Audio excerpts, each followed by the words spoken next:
they have a lot of pressure put on them to, your relatives shouldn't be working, they shouldn't be taking part in anti-government uh, activity as it's perceived in Iran, and that kind of thing. And then in London, you've had actual threats, death threats against prominent Iranian journalists. And that's been a very, very worrying thing over the last 18 months.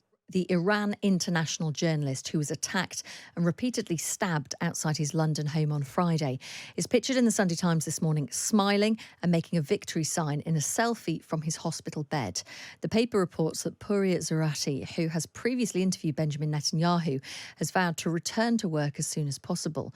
Well, let's speak now to Adam Baillie, who's a colleague at the TV channel, which has been targeted by the Tehran regime. Morning to you, Adam. Good morning, Chloe. First of all, how is Puriya? He's well. I spoke to him yesterday and his wife, and he's in remarkably good spirits given what happened to him. He sounded very chipper indeed. Well, And that's good to hear. That is good to hear. And how are you and his and your colleagues right now? I think everyone is very, very shocked by what happened. As you can imagine, it was sort of out of the blue, probably not entirely unexpected given the level of threats against us. But all the same, it was very, very nasty, very shocking, very worrying too. Talk to us about those threats, because some people may not be familiar with the threats that you live with every day. Yeah, the thing about the threats is they're widespread. All my colleagues all have family in Iran.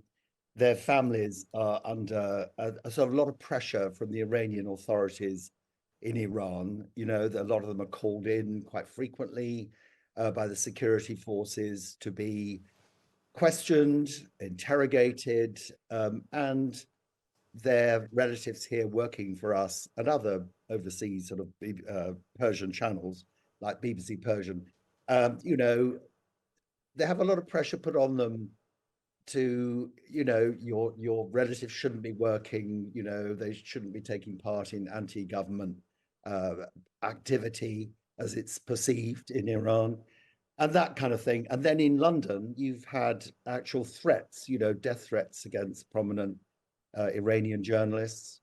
And that's been a very, very worrying thing over the last 18 months. I mean, I was reading that according to the Met Police, since the start of 2022, there have been 15 plots to either kidnap or kill UK Yes. based individuals perceived as enemies of the Iranian regime. They have all been foiled, Yes. but it just gives a sense of the scale. Yeah, exactly that. I mean, it's a massive amount, isn't it? I mean, the Met, I mean, I don't think they've said it publicly, but will probably acknowledge that it's unprecedented, actually. This level of sort of called international repression is pretty much unprecedented. And a lot of it does stem from the Iranian state. And presumably, this must have a huge impact on your everyday life and the everyday life of those journalists who work at the station. I mean, presumably, you have to take certain precautions. Oh yeah, I mean, there's a lot of security in place. We were forced to close down one newsroom in Chiswick last year because actually our safety and that of the many thousands of other people working in the business park couldn't be guaranteed, understandably.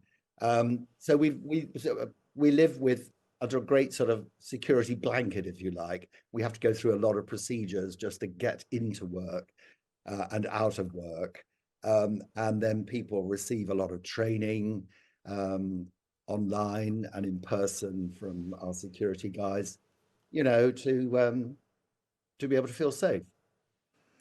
Do you ever think, why do I do it? Maybe I should just stop. Maybe I should just think about my family. Maybe I should protect my family, you and your colleagues. I've not come across that actually. In 7 years I've worked since the channel began broadcasting. I've not come across that. These are young people. They're the younger generation, um, and that's not how they think. They're impelled. They're journalists. They believe in a free society. It's not they're working from any particular political position. It's just the job they do.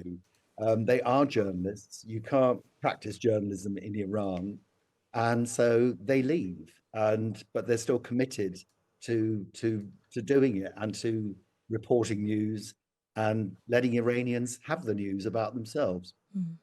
Do you think Britain is a safe place right now for Iranian journalists? Oh, that's a hard one, isn't it? I mean, look what happened to Puria.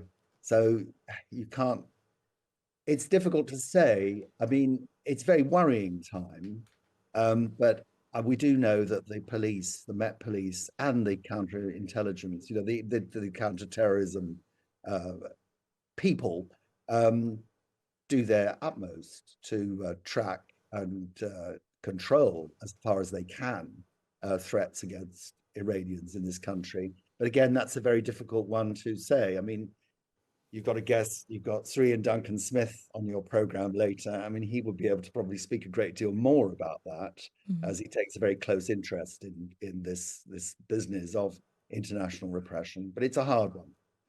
Do you know if Pori has been able to give details to the police about what happened to him? Yeah, he has. I mean, obviously, he's been questioned by the counter-terrorism authorities closely, and the Met Police. I mean, it's counter-terrorism who are leading the investigation, which speaks for itself about what who might be behind the attack.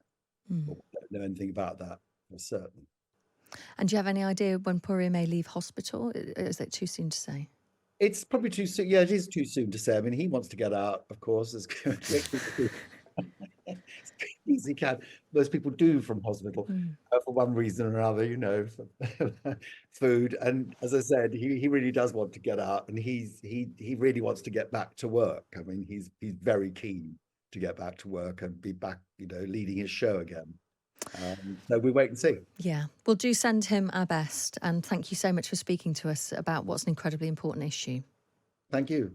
That is Adam Baillie. He works for Iran International. He's a colleague at the TV channel of Puria Zarati. He was repeatedly attacked and stabbed outside his home in London on Friday.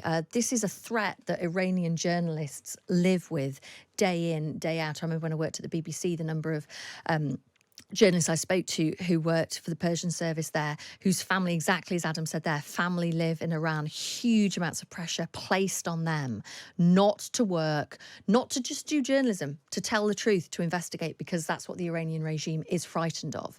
But it just gives a real sense of, the Met Police saying 15 plots have been foiled to either kidnap or attack Iranian journalists in London since the start of 2022. And unfortunately for Puria, that plot wasn't foiled on Friday. But at least we hear there from Adam that he is making a recovery in hospital. And obviously that picture in the Sunday Times today of him in his hospital bed giving the victory sign. Yeah.